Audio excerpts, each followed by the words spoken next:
अंतस की धारा में भीतर देखना, कितना द्वंद्व, बस किसी विचार में खोना नहीं। चेतावनी उन सभी को जो उलझे हैं छोटी छोटी बातों में। बोल बोल कर बहुत प्रार्थना की, अरदास की, बहुत विनती की, अब मौन हो जाना। तुमने बहुत पुकारा उसको, किंतु अब उसकी पुकार को सुनना, अपनी ओर मुड़कर तुम उसकी प्रतीक्षा में रहना। ध्यान रहे, छोटी बातों में या क्षुद्र बातों में अगर आप उलझ गए हो तो पूरी बात को गवा दोगे। हालांकि ये छोटा हिस्सा है तो पूरे का ही, पर जो भी छोटे में खो गया वो पूरे से वंचित रह जाएगा। बात यह है कि हमारे जीने के हद से हद 20 साल, 30 साल, 40 साल बचे हैं, और ये बहुत ज़्यादा नहीं होते। इतने तो आप जी ही चुके हैं। जितनी जिंदगी आप जी चुके हैं, कभी नोटिस किया कि कैसे पलक झपकते बीती है? अभी तो आप जवान थे, कुछ दिन पहले बस आप बच्चे थे, यूं ही भाग दौड़ रहे थे। अभी अभी अचानक आप पाते हैं कि 50-60 के हो गए। ये जो समय बीता है, कैसे बीता है? चुटकी बजा के। तो जो शेष है समय, वो कैसे बीतेगा? ऐसे ही बीतेगा। बहुत पीछे की बात नहीं है। देखिए, अभी तो आप पैदा हुए थे। अगर पैदा होने का क्षण बहुत पीछे की बात नहीं है तो चिता पर लेटने का क्षण भी बहुत आगे की बात नहीं है, या है? सोचो जरा। समय एकदम सीमित है, तो क्या करना है? बस भूल मत करो। राख और मिट्टी को, खून और पानी को, हड्डी और मांस को आत्मा का दर्जा मत दो। आत्मा अमर होगी, नहीं मिटती होगी, लेकिन ये काया कितने दिन की मेहमान है? बस कल। कल तुम नहीं रहोगे। इसी को अंतस की धारा कहते हैं, अध्यात्म कहते हैं। स्वयं को जानना ही अंतस की धारा है। आत्मा को नहीं जानना, अपने को जानना। मन को, काया को, इस नश्वर अस्तित्व को ही जानना है। जो जान गया फिर वो जानने वाले में स्थापित हो जाता है। आत्मा जानी नहीं जाती, आत्मस्थ हुआ जाता है, उसमें डूबा जाता है, प्यास में, विरह में, वेदना में।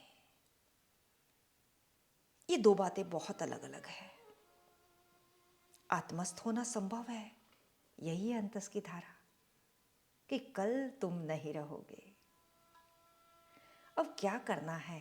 एक पल का, इस जरा से समय का जो जीने के लिए उपलब्ध है, मजबूरी में गुजार देना है या बीमारी में गुजार देना है या शिकवे शिकायतों में गुजार देना है? मुंह लटकाए लटकाए, उलझ उलझ कर, चिड़चिड़ कर, चोट खरोच और घाव खाकर गुजार देना है? क्या कुछ और भी उद्देश्य हो सकता है जीवन का, कहो या समय का? यह है बड़ी बात। लेकिन हमें बड़ी बात याद नहीं रहती, हमें छोटी छोटी बातें याद रहती हैं।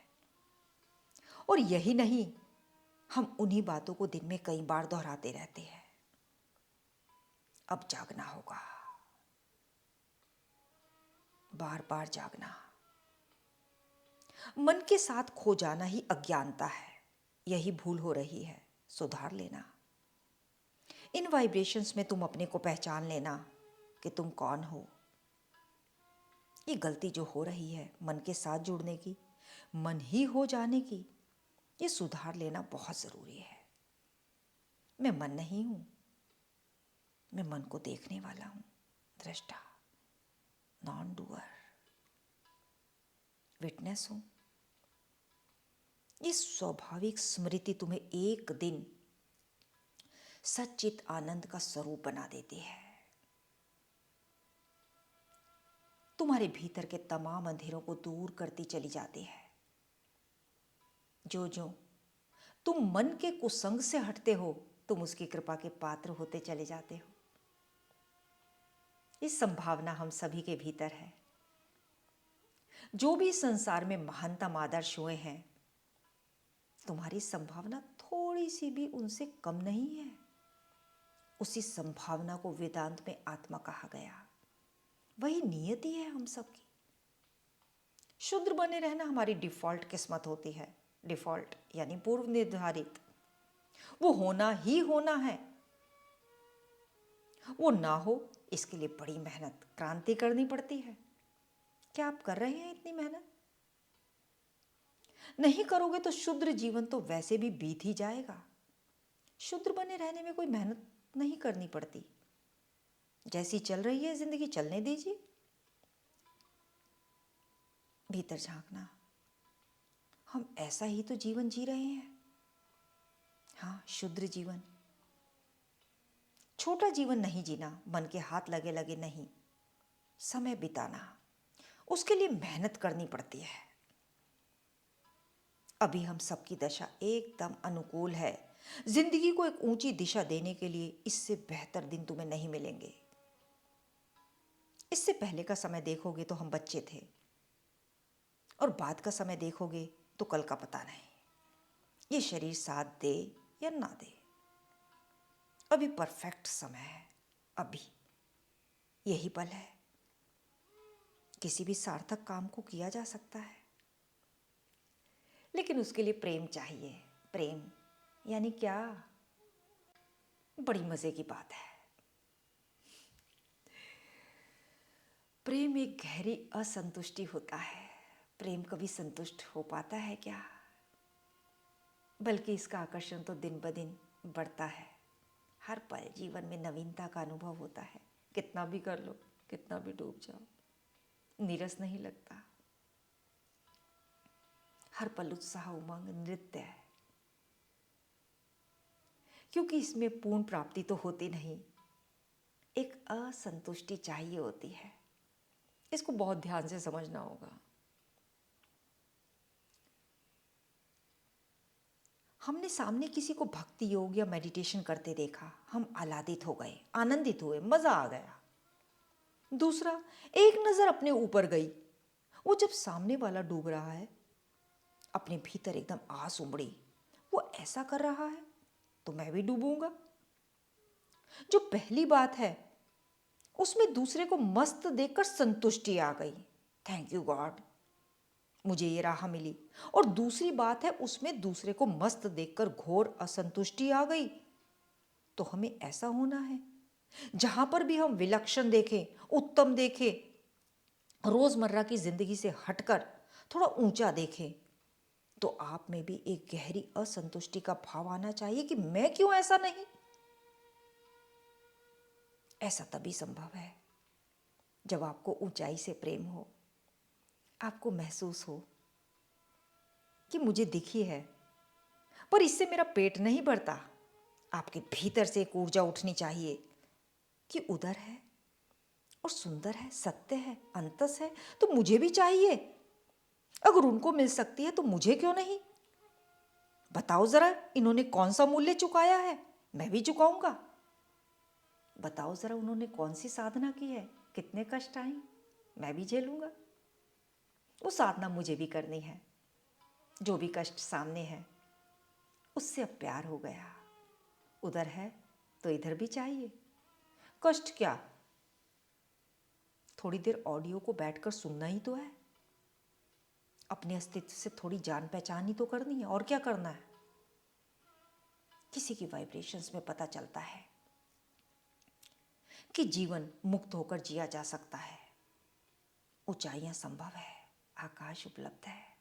अभी हम हैं अब हम अपने आप को कैसे समझा लेंगे कि जो हम केचुए जैसा जीवन जीते रहते हैं, मिट्टी में लौटते रहते हैं, यही सब कुछ है? अपने आप से पूछिए जरा, ये धारा जो मिली, ये अच्छा हुआ या बुरा हुआ? अब कुछ ऐसा दिख गया जिसे अनदेखा नहीं किया जा सकता। बहुत गहरी बात है ये। अब एक विचित्र सा भाव उठना चाहिए जिसमें प्रेम भी हो, अहोभाव भी हो, थोड़ी सी ईर्ष्या भी हो। ध्यान से समझना, बड़ी सात्विक ईर्ष्या है ये, जो कहे कि हाड़ मांस का इनका शरीर मेरे जैसा, पर इनका होना मेरे लिए जितने सौभाग्य की बात है उतनी ही अपमान की बात है। क्या अपमान? अरे इतना आगे निकल गए, जीवन में इतनी मस्ती, इतना उल्लास, इतना आनंद। एक मीठी सी ईर्ष्या उठती है भीतर से, कर कैसे लिया और मैं कैसे चूका जा रहा हूं। तो ये नाता होना चाहिए ऊंचाई के साथ, अंतस के साथ। जागे रहना, बहुत गहरा डूब जाना। लब बेशक तुम्हारा नाम नहीं लेते, मगर दिल तो तुम्हें ही रट बैठा है। मुझे कुछ भी नहीं कहना, बस इतनी सी गुजारिश है, उतनी बार मिल जाओ जितना याद आते हो। ओम गुरुवे नमः, श्री गुरुवे नमः, ओंकार गुरुवे नमः।